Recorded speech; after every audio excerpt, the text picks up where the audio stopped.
Bonjour, j'espère que vous allez bien. Bienvenue dans cette nouvelle vidéo où je vous montre comment je m'organise avec le Bujo.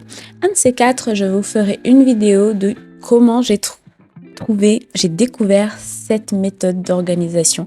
C'est l'une des meilleures méthodes d'organisation que j'ai trouvées et qui s'adapte très bien à une organisation hyper personnalisée. Donc ici, je fais la page de garde pour préciser que je passe au mois de décembre. Donc, une nouvelle mois, une nouvelle année, une nouvelle aventure, bien évidemment. Ici, j'utilise des stickers pour décorer parce que souvent, j'ai pas le temps de dessiner, donc je préfère utiliser des stickers.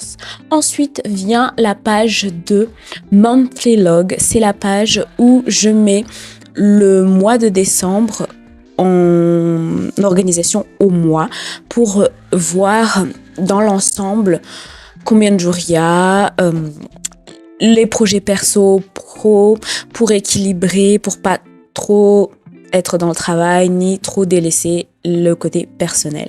Donc je fais 2 lignes pour bien distinguer ces deux choses parce que en étant adulte aujourd'hui, on a 2 pôles. Un peu même quand on est jeune en fait, on a les études et le côté perso en fait au final.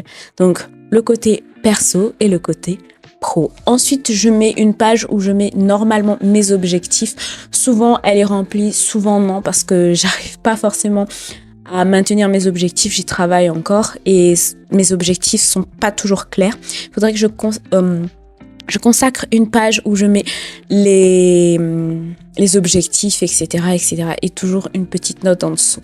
Ensuite vient la page du menu.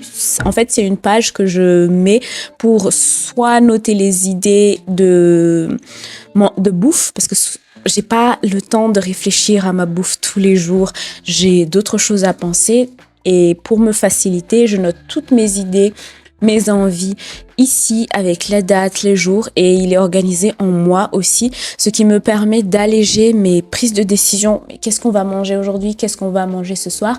Et souvent aussi, j'établis un menu qui me permet de faire mes courses. J'achète que ce que j'ai besoin pour pas dépenser ni plus ni moins et aussi économiquement, c'est super bien et pour m'alléger la tête. Donc, je mets les jours, les dates.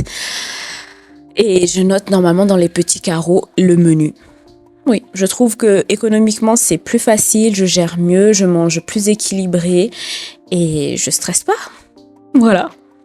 Ensuite vient la page vide-tête. Alors cette page, il m'a fallu beaucoup de temps pour comprendre que j'ai besoin d'une page vide-tête où je note toutes les tâches que je suis censée faire. Vraiment, je les note là. Ça me permet de me dire voilà, j'ai ça à faire.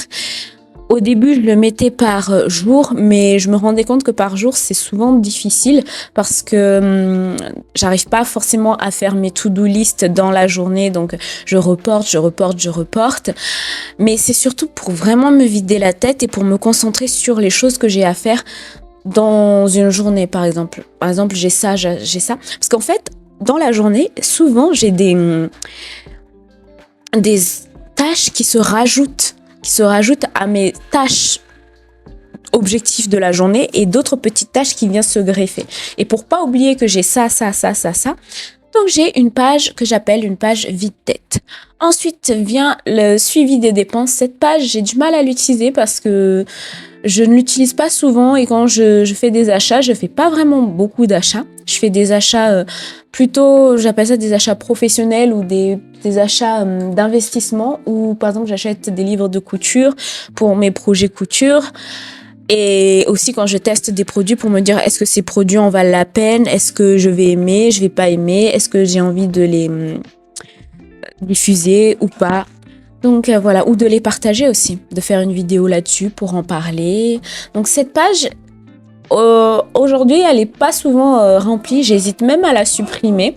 Donc je sais pas si dans l'avenir je la supprimerai. Mais ce que j'aime en fait, c'est que ça me permet de suivre mes dépenses, donc j'hésite. Ensuite vient les pages weekly. Donc les pages weekly, c'est des pages où je mets ma semaine pour vraiment avoir une vision d'ensemble de la semaine. Avant, je voulais le faire par jour, ou plutôt j'avais un agenda par jour et je me sentais hyper limitée et j'avais pas la vue d'ensemble. En fait, le Bujo, ce que j'adore dans le Bujo, c'est que j'ai une vue d'ensemble sur tout mon organisation. Parce que depuis que je suis en France, en fait, il m'a fallu m'organiser sur l'année, même sur 2 ans à peu près, parce qu'entre les titres de séjour à renouveler, etc., il me fallait une organisation au mois, parce qu'il y a des objectifs dans le mois qu'il fallait tenir, en plus des objectifs personnels, donc des objectifs pro ou des études, on avait des examens, etc., des interros, et une vue sur la semaine qui me permet de voir dans la semaine. En fait, j'ai remarqué que en une journée, on n'arrive pas à tenir un objectif. Il faut forcément à peu près une semaine pour atteindre un objectif, quelle qu'elle soit. Vraiment, une semaine, c'est... En une semaine, on peut faire 3 objectifs et ça peut s'étaler dans les jours. Donc, dans la weekly log, en fait, dans le weekly log, je peux avoir à la fois la vision de la semaine entière et la vision d'un jour, en fait, vu que c'est divisé en 7 jours. Voilà. Et je voulais rajouter, en fait, ce que j'adore avec cette organisation du Bujo, c'est que au début, quand j'avais commencé, j'avais pas trouvé une bonne organisation comme là maintenant. J'avais du mal, je finissais souvent mes livres parce que j'avais tellement d'idées et j'arrivais pas à me recentrer. Et le Bujo, en fait, ce que j'adore avec le Bujo, c'est que déjà, il te permet de prendre conscience que tu es perdu. Vraiment, soit tu te mets trop, soit pas assez. Et moi, ce qui m'a permis à moi, ce que le Bujo m'a apporté, c'est me recentrer sur moi, sur mes objectifs et aller à l'essentiel, vraiment aller à l'essentiel. Et aussi adapter mon organisation en fonction de ce que j'ai besoin. Par exemple, une fois, je me rappelle, il y avait un anniversaire à organiser. J'ai pris ce qu'on appelle, c'est une page ou une collection, je sais plus, il faudrait que je revoie mes bases, mais on prend une page et cette page, en fait, j'avais intitulé anniversaire et j'avais listé tout ce que j'avais besoin, les courses, les menus et en fait, avec les autres organisateurs, c'est qu'on n'est pas bloqué à s'organiser comme ce qu'ils veulent. En fait, on peut rajouter des pages en fonction de nos objectifs, en fonction de nos événements. Donc, on n'est pas fermé ou enterré dans un seul mode d'organisation. On peut avoir... En fait, un Bujo peut avoir de forme que de personnes en fonction de ce qu'on a besoin. Un Bujo peut durer 1 an parce que la personne n'a pas forcément besoin de s'organiser tout le temps. Comme peut durer 6 mois, 1 mois. Mais ce que j'ai remarqué, quand un Bujo dure qu'1 mois, c'est pas assez. Moi, je conseillerais d'utiliser un Bujo pour, 3 mois peut-être. 3 mois. Même 2 mois, je trouve ça court. Parce encore qu'en 1 mois, on peut l'utiliser, mais c'est que tu dois avoir vraiment un emploi du temps, mais hyper serré. Et encore, j'ai testé en fait du 1 mois. Bon, peut-être pas 1 an, parce qu'1 an, je trouve que c'est trop loin. Mais 1 mois, je trouve que c'est court. 2 mois aussi, 3 mois aussi. Et là, la dernière version que j'ai testée, c'est 6 mois. C'est parfait. Donc, en fonction de ce que vous avez besoin, vous l'utilisez. Ça, c'est sûr.